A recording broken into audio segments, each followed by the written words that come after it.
BST ini kan bentar lagi keluar, Pak. Bagaimana tanggapan Bapak? Ya,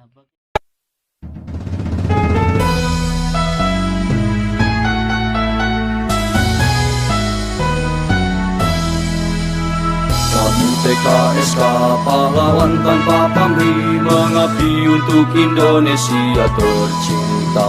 Rintangan ku hadapi, berjuang untuk negeri agar masyarakat bisa mandiri. Kerja keras, kerja cerdas, kerja tuntas bersama TKSK. Kerja keras, kerja cerdas, kerja ikhlas bersama kita bisa.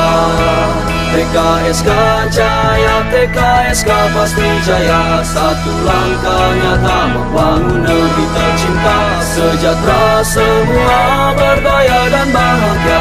TKSK pasti jaya.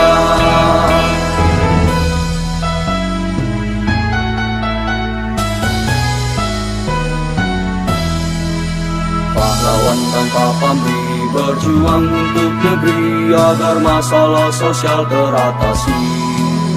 Membangun negeri tercinta berlandaskan Pancasila bersama pilar-pilar sosial lainnya. Saat ini kan lagi musim namanya yang tadi UMKM ya, Pak. Itu kalau cara pengajuannya sendiri seperti apa?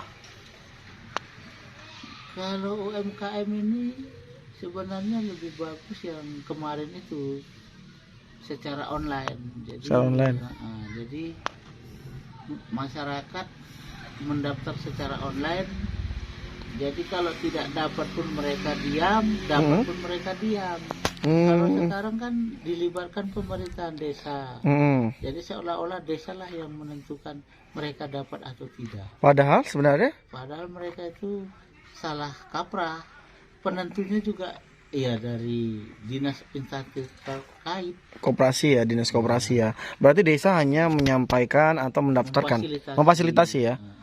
Memfasilitasi berkas-berkas kemudian dikirim ke kecamatan ya, Pak? Kecamatan. Langsung ke dinas. Oh, kecamatan nanti yang melanjutkan ke dinas terkait ya. Nah, jadi buat teman-teman yang ingin mengusulkan, tapi udah habis, Pak ya? Sebenarnya hari ini masih ada, tapi karena libur mungkin hari Senin masih bisa kita Hari Senin terima. masih bisa terima ya, tapi Tapi tinggal hari Senin. tinggal hari Senin terakhir ya buat kalian. Bila berkas-berkasnya. Berkasnya bisa disebutkan apa aja, Pak? Ya. Foto usahanya. Foto usahanya, Foto lagi memegang KTP. foto lagi megang KTP, Iya. Baru surat fotokopi KK dan KTP. Nomor HP yang aktif. materai ya, Materai 2 lembar. 2 lembar. Materi berapa, Pak? 10.000. Materi 10.000 ya. Oke. Oke, doa. Mantap. Ini kan bentar lagi keluar, Pak. Bagaimana tanggapan Bapak? Ya bagaimana? Kadang-kadang masyarakat itu tetap sih beriak. Merasa dia terpinggirkan. Terpinggirkan. Iya. Kadang-kadang ya kita miris. Malah kayak seperti Bapak Sinurat itu, dia malah tidak ada menuntut apa-apa. Sementara ada yang masih muda, kuat, mampu. Dia menuntut mendapat bantuan-bantuan pemerintah yang dalam bentuk tunai. Iya ya. Makanya ya saya harapkan kerjasama dari dinas sosial dengan desa itu lebih akurat untuk menyusun data. Jadi tentunya kan tiap desa lebih paham mana warga-warga yang berhak mendapatkan dan mana yang tidak. Menurut Bapak sendiri BST itu udah cocok nggak dibuat pemerintah untuk menanggulangi COVID-19 ini? Saya rasa tidak. Tidak pas ya? Malah masyarakat itu menjadi malas. Karena kebanyakan dana yang didapat itu tidak dipergunakan dengan yang diharapkan pemerintah. Kebanyakan ya untuk hal-hal yang tidak benar. Tidak benar ya.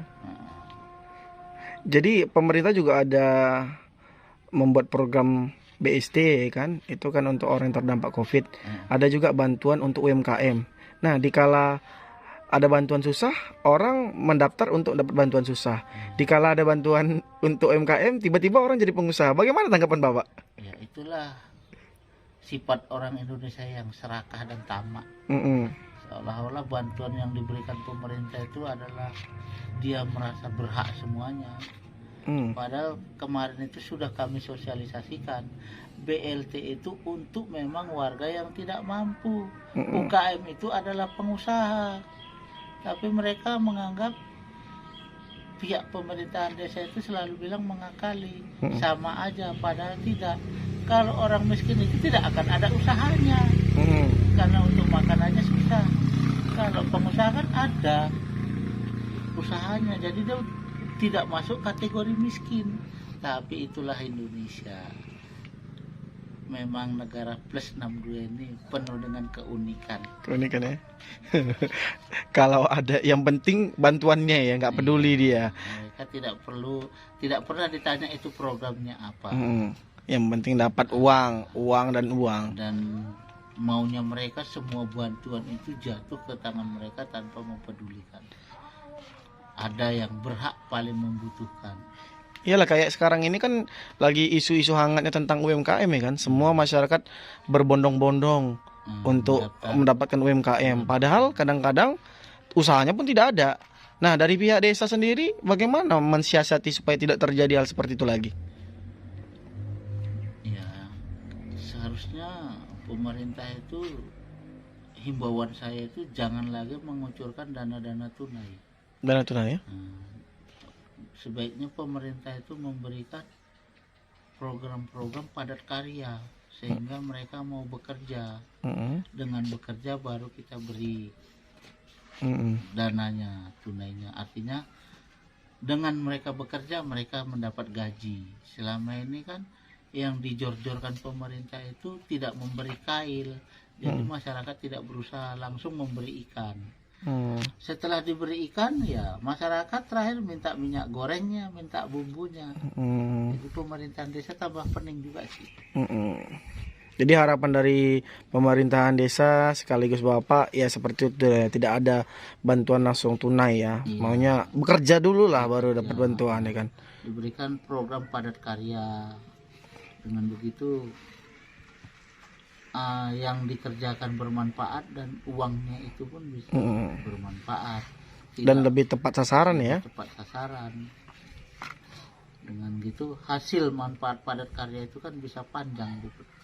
Seperti pembersihan drainase atau apa. Berilah program itu kepada desa biar desa mengarahkan dan uangnya dibayarkan. Bekerja, bukan langsung cuma-cuma dikasih uang. Itulah yang sering menimbulkan gejolak. Iya, tapi itu kan harapan ya kan Pak. Sedangkan realistisnya tidak seperti itu. Sudah tersistem dari atas sampai ke desa sampai ke masyarakat. Nah, bagaimana Bapak menyikapi kalau orang-orang yang terhapus dari bantuan itu?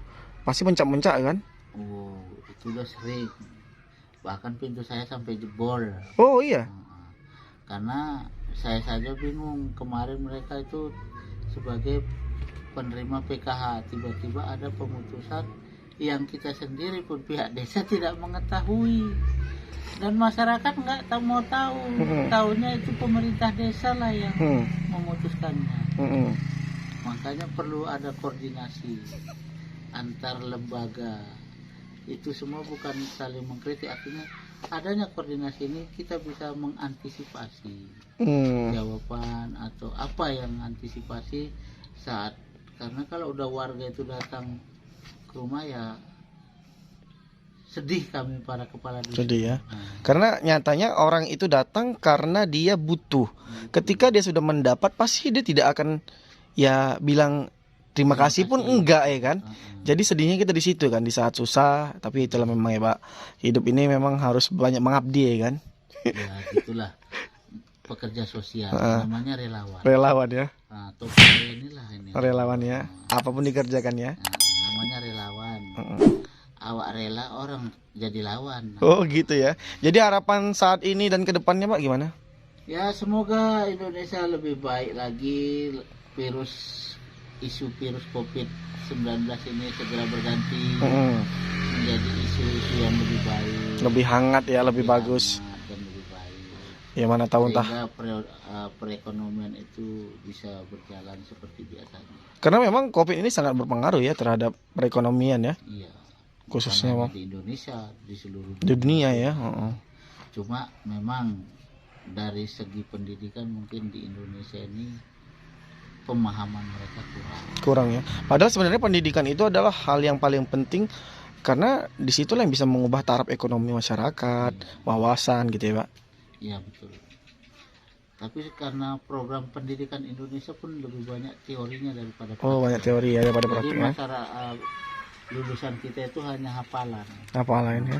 Karena Begitu diimplementasikan ke masyarakat mereka tidak paham juga. karena itu ibarat kayak dunia nyata sama dunia ini fiksi ya. Iya.